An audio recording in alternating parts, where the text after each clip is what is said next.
పహల్గామ్లో జరిగిన ఆతంకవాది దాడిలో అక్కడ దృశ్యాలను విదాయకంగా ఉన్నాయి. అక్కడ మనం చెప్పడాన్ని బట్టి చూస్తే మతాన్ని అడిగి మరి కాల్చినట్టు మనకు వార్తలు వస్తున్నాయి. ఇది ఒక దృశ్యం. ఇంకొక వైపు ఇంకో దృశ్యం ఏంటంటే అక్కడ స్థానికులైన ముస్లింలు యువకులు వారి ప్రాణాలను అడ్డుపడి హిందూ సోదరుల ప్రాణాలను కాపాడుతున్నారు. అక్కడ రెండు దృశ్యాలు మనకు కనిపిస్తున్నాయి. ఒక దృశ్యం ఏంటంటే మతం కులం లేని ఉగ్రవాదులు విచక్షణారహితంగా మతాన్ని అడిగి కాలుస్తున్నారు. అదే మానవత్వం కలిగిన ముస్లింలు తన ప్రాణాలను అడ్డేసి హిందూ యువకులను హిందూ భారతీయులను కాపాడుతున్నారు. కానీ ఈ యొక్క ప్రభుత్వాలు తమ వైఫల్యాన్ని కప్పించడానికి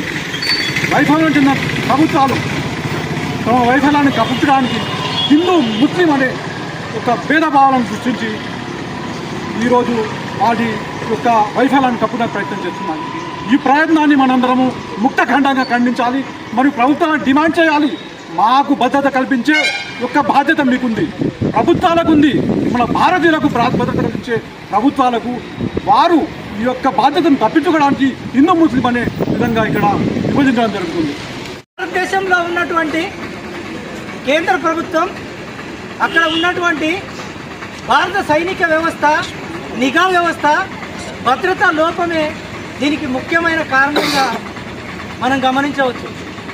దానిలో భాగంగా అసలు కేంద్ర ప్రభుత్వం మత కల్లోలను సృష్టించడానికి, లేకపోతే ఇక్కడ ఉన్నటువంటి హిందూ ముస్లింల మధ్య గొడవలు పెట్టడానికి ఒక మతం పేరుతో ఈ చర్యను ఒక ప్రపగండగా భారతదేశం అంతటా విస్తరింపజేసి దాన్ని మతానికి అంటగట్టి వాళ్ళ భద్రతా లోపాన్ని తప్పిపుచ్చుకోవడానికి ఒక ప్రయత్నం చేస్తూ ఉంది.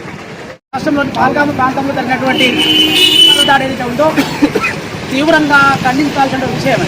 చనిపోయినటువంటి ఉగ్రముఖలు, అమాయకులైనటువంటి నిరాయుధులైనటువంటి ప్రజలను కుట్ర పెట్టుకోవడం చాలా బాధాకరమైనటువంటి విషయము.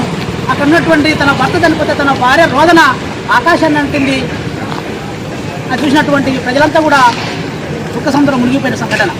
అక్కడ తండ్రి చనిపోతే పిల్లల పరిస్థితి, వాళ్ళ ఏడుపులు ఆర్తనాదాలు చూసి దేశం మొత్తం అల్లాడిపోయిన పరిస్థితి కనిపిస్తుంది. ఈ దుర్మార్గమైనటువంటి టెర్రరిజాన్ని, ఈ దుర్మార్గమైనటువంటి ఉన్మాదాన్ని భారత ఖండించాల్సిన అవసరం ఉంది. మరి పాకిస్తాన్ ఏం చేస్తుంది?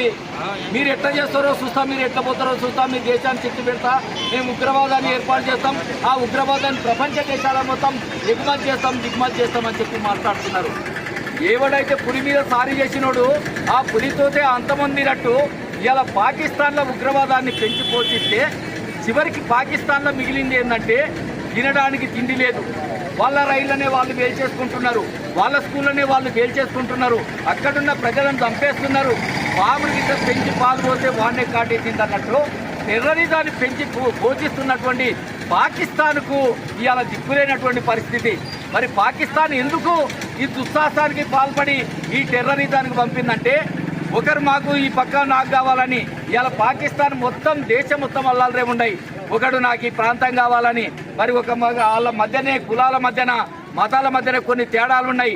అవన్నీ కూడా ఎవరి భాగాలు వాళ్ళు కావాలని దేశం మొత్తం అశాంతితోటి తిండి దొరకక అల్లాడుతుంది పాకిస్తాన్. అంత పేదరికమైన దేశం ఇంకా ప్రపంచ దేశాలలో ఎక్కడ లేవు.